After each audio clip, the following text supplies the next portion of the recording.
සුබම සුබ රාත්‍රියක් යේසුස් ක්‍රිස්තුස් වහන්සේගේ නාමයෙන් අද දවසේත් මම ඔබට ආශිර්වාද ගෙන අතර උන්වහන්සේ යහපත් සුන්දර දවසක් නිම කරන්ට උන්වහන්සේ ඔබටත් මට දුන්නා මහා කරුණාවත් අනුග්‍රහ නිසා අපි දෙවියන් වහන්සේට ප්‍රශංසා කරන අතර හොඳයි වෙනද වගේම අද දවසේ යාඥා එළියෙන් වලට යාඥා කරන්නට ප්‍රථමව අපි දෙවියන් වහන්සේගේ වචනේ යම් කාරණාවක් බල අපේ ආත්මය අපි ඇදහිල්ලෙන් ශක්තිමත් කරගෙන කාරණාව දෙස එක්සිටෙමු.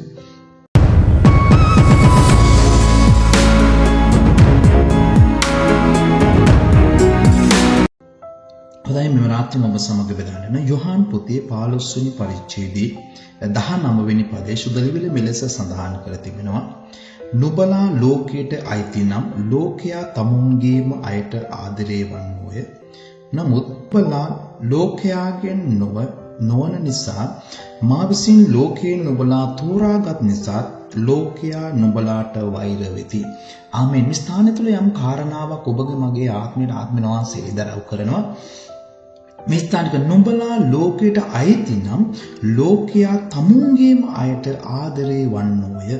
නමුත් නුඹලා ලෝකයාගෙන් නොවන නිසා මා විසින් ලෝකයෙන් නුඹලා තෝරාගත් නිසා ලෝකයා නුඹලාට වෛර වෙති. ආමේන්. හාලලූයා. මේ ස්ථානය තුළ දෙවියන් වහන්සේ ඔබගේ මගේ ජීවිතයේ ඒ කලා වූ පුදුම ක්‍රියාව ගැන උන්වහන්සේ ඔබට මට මතක් කර දෙනවා. උන්වහන්සේ කියන මේ ලෝකයෙන් මම වෙන් කරගත් නිසා මේ ලෝකයේ මනුෂ්‍යයන් ඔබට ප්‍රේම කරන්නේ නැති බව.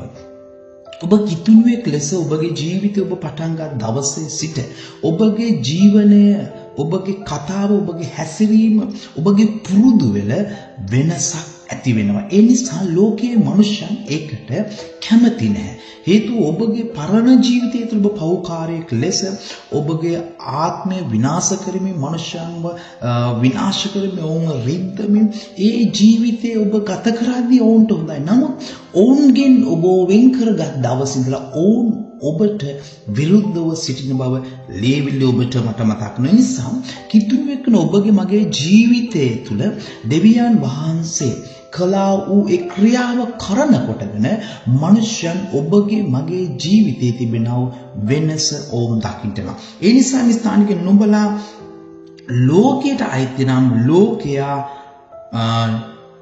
තමුන්ගේම අයට ආදරේ වන ලෝකයේ මිනිස්සුන්ට ආදරය කරනවා. කිතුණුව නොවන්නා වූ මිනිස්සු කිතුණුව නොවන මිනිස්සුන්ට ආදරය කරනවා. හැබැයි කිතුණුවෙක් වන ඔබගේ මගේ යේසුස් වහන්සේ ස්වාමීන් වහන්සේ ලෙස තෝරාගත් ඔබගේ මගේ ජීවිතයේ ස්වභාවය වෙනස් බව ලියවිලි ඔබට මට මතක. ඒ වගේම ඔබ යොහාන් පොතේ 16 වෙනි පරිච්ඡේදයේ 33 වෙනි පදයේ බලද්දී ස්ථානයේ සඳහන් කරන සුදු ලියවිල්ල මා තුල නුඹලාට සමාදානයේ තිබෙන පිණිස මේ දේවල් නුඹලාට කීමේ ලෝකේහි නුඹලාට පීඩා තිබේ.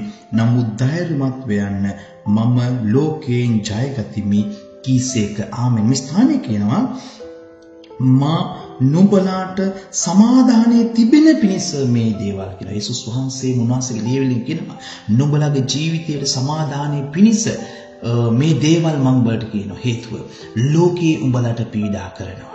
ඒ ඔබ යේසුස් ක්‍රිස්තුස් වහන්සේ විශ්වාස කරන්නේ නැති මිනිස්සු ඔබට පීඩා කරන ඔබ ගැන අගුණ විවිධ දේවල් කියනවා. නමුත් දෙවියන් වහන්සේ කියනවා මම ලෝකයෙන් ජයගත්තා. යක්ෂයාද විවිධ ක්‍රියාවන් ගෙනෙනවා කිතුණුවන්ගේ ජීවිත විනාශ කරන පිණිස විවිධ තැන් තුළ විවිධ කාරණාත් එක්ක. නමුත් ඔබට මට මේ ලැබුණු ගැලවීමේ පොළොවට සීමා වුණු දෙයක් පමණක් නෙවෙයි. ඔබ මා මේ පොළොවෙන් සමුගත් දවසේදී දෙවියන් වහන්සේගේ ඉදිරියේ අපි සිට ගන්නට යනවා. උන්වහන්සේගේ දරුවෙක් ලෙස ඔබ මාව තෝරාගෙන එන්නේ අනුග්‍රහ නිසායි. අද දවසේ අපි ඒ ගැලවීම ආරක්ෂා කරගෙන ඒ කාරණාවට අපි දවසින් දවස සූදානම් විය යුතුයි. ඒ වගේම එක පේත්‍රුස් පොතේ 2 වෙනි පරිච්ඡේදයේ 9 වෙනි පදයේ සුද්ධ ලියවිලි කරනවා. නමුත් අන්ධකාරයෙන් තමන්ගේ විස්මපත් ආලෝකයට නුඹලා කැඳවාගත් තනන් වහන්සේගේ උත්කෘෂ්ඨතාවයන් දක්වන පිණිස නුඹලා වනාහි තෝරාගත් වංශයක්ද රාජකීය පූජකයෝද ශුද්ධ වූ ජාතියක්ද දෙවියන් වහන්සේ සන්තක සෙනගක්ද වන්නේ. ආමෙන්. හාලලූයා. මේ ස්ථානයේ තුල ඔබව මාව ධෛර්යමත් කරනවා. නමුත් අන්ධකාරයෙන් තමන්ගේ විස්මපත් ආලෝකයට නුඹලා කැඳවාගත් තනන් වහන්සේ ගේ උත්කෘෂ්ඨතාවයන් දක්වන පිණිස නුඹලා වනයි තෝරාගත් වංශය. ආමේන්. දෙවියන් වහන්සේ කියන මේ අන්ධකාරයෙන් ඔබ මාව දවස තෝරලා වෙන් කර තිබෙනවා.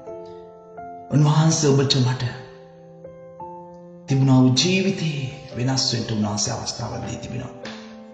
ඒ නිසා ඔබ තේරුම් ගන්න. දවස ඔබ දෙවියන් වහන්සේගේ දරුවෙක්. ඒ පමණක් නෙමෙයි දෙවියන් වහන්සේගේ රාජ්‍යය. උන්වහන්සේ මම තෝරාගත්ත පුද්ගලයෙක් ඔබ. උන්වහන්සේ කියනවා රාජකීය පූජකයෙක්. ඒ පමණක් නෙමෙයි. ඔබ මා සන්තක දෙවියන් වහන්සේ සන්තක සෙනගක් වෙන්න උන්වහන්සේ ඔබට මට අවස්ථාවක් දී තිබෙනවා. ඉතින් මේ ලෝකයේ බොහෝ මිනිස්සු සිටිනවා.